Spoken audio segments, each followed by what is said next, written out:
ما ننسخ من آیة أو ننسها نأتِ بخير منها أو مثلها ألم تعلم أن الله على كل شيء قدير ألم تعلم أن الله له ملك السماوات والأرض وما لكم من دون الله من ولي ولا نصير صدق اللہ العظیم۔ ان آیات مبارکہ کا ترجمہ اگرچہ ہم کر چکے ہیں، لیکن اس کا جو اصل مفہوم ہے اور اس کا پس منظر ہے اس کو سمجھنا ضروری ہے۔ آپ کو معلوم ہے کہ اللہ کا دین آدم سے لے کر این دم تک ایک ہی ہے۔ نوح کا دین، موسیٰ کا دین، عیسیٰ کا دین، محمد کا دین صلی اللہ علیہ وسلم علیہ الصلوۃ دین ایک ہی ہے۔ شریعتوں میں فرق رہا ہے، اور یہ فرق جو رہا ہے اس کا اصل سبب یہ ہے کہ نوع انسانی مختلف اعتبارات سے ارتقاء کی مراحل طے کر رہی تھی۔ ذہنی پختگی، شعور کی پختگی، پھر سوشل ایولیوشن، تمدنی ارتقاء، یہ مسلسل جاری تھا۔ لہذا اس ارتقاء کے جس مرحلے میں رسول آئے اسی کی مناسبت سے ان کو تعلیمات دے دی گئی۔ ان میں وہ حصے بھی تھے کہ جو ایٹرنل ہیں، جو ہمیشہ رہیں گے، اور ایسے بھی تھے کہ جو اس زمانے کی مناسبت سے تھے۔ اب جب اگلا رسول آئے گا تو ظاہر بات ہے کہ ان میں سے کچھ چیزوں میں تغیر و تبدل ہو جائے گا، کچھ چیزیں نئی آ جائیں گی، کچھ پرانی ساقط ہو جائیں گی۔ یہ پرانی چیزوں کا ساقط ہونا یہ کہلاتا ہے ناسخ ہونا، ناسخ و منسوخ کا مسئلہ، کہ وہ حکم منسوخ ہو گیا اور اس کی جگہ پر کوئی اور حکم آ گیا ہے۔ یا تو اللہ تعالیٰ تعین کے ساتھ منسوخ فرماتے ہیں، یا یہ کہ اس شے کو سرے سے لوگوں کے ذہنوں سے زائل کر دیتے ہیں۔ اعتراض یہ کر رہے تھے یہودی کہ اگر تو یہ دین وہی ہے جو موسیٰ کا تھا تو ظاہر بات ہے کہ پھر شریعت پوری وہی ہونی چاہیے۔ اس کے اعتراض کا جواب ہے جو یہاں دیا جا رہا ہے۔ اور یہی مسئلہ پھر قرآن میں بھی ہے۔ قرآن کی بھی تدریج کے ساتھ شریعت کی تکمیل ہوئی ہے۔ جیسا کہ میں نے پہلے عرض کیا تھا، شریعت کا بلو پرنٹ آپ کو سورہ بقرہ میں مل جائے گا آگے چل کر، لیکن شریعت کی تکمیل ہوئی ہے سورہ مائدہ میں۔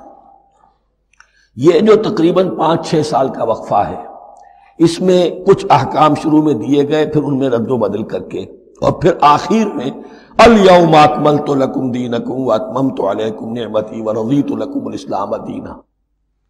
تو یہ ناسخ و منسوخ کا مسئلہ صرف سابقہ شریعتوں اور شریعت محمدی میں نہیں ہے صلی اللہ علیہ وسلم، بلکہ خود شریعت محمدی میں بھی زمانی اعتبار سے ارتقاء ہوا ہے کہ پہلے شراب کے بارے میں حکم دیا گیا کہ اس کی مضرت زیادہ ہے، گناہ کا پہلو زیادہ ہے، کچھ فائدے بھی ہیں، بس۔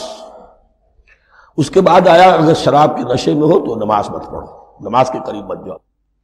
پورے معاہدہ میں آخری حکم آ گیا، حل انتم منتہون، اب باز آتے ہو کہ نہیں آتے، حرام کر دیا گیا۔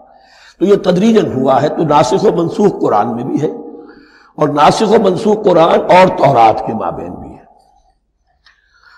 تو ہم نہیں منسوخ کرتے کوئی آیت یا بھلوا دیتے ہیں اس کو، نأتی بخیر منہا، ہم اس سے بھی بہتر لے آتے ہیں، او مثلہا، یا اس جیسی ہی۔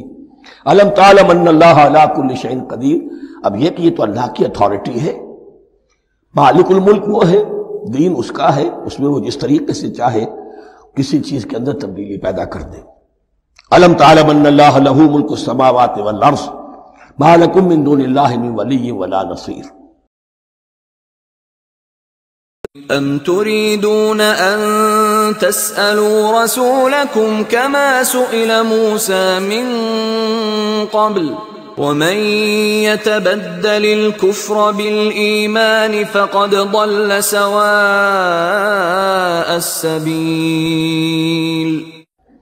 ام تريدون ان تسألوا رسولكم كما سئل موسى من قبل، کیا تم یہ چاہتے ہو کہ سوال کرو یا مطالبہ کرو اپنے رسول سے بھی اسی طرح کے جس طرح کی باتیں کی گئی تھی موسیٰ سے پہلے؟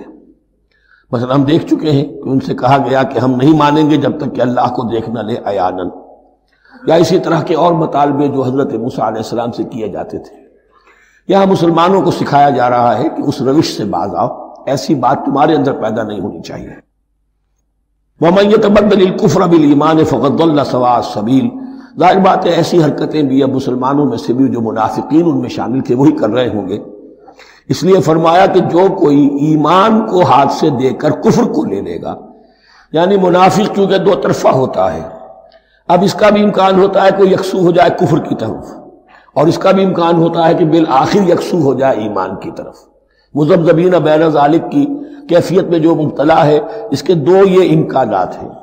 تو جو کفر کی طرف جا کر مستقل طور پر راغب ہو گیا اس کا ذکر ہے، وَمَنْ يَتَبَدَّلِ الْكُفْرَ بِالْإِيمَانِ فَقَدْ ضَلَّ سَوَاءَ السَّبِيلِ، تو وہ تو سیدھی راہ سے بھٹک گیا۔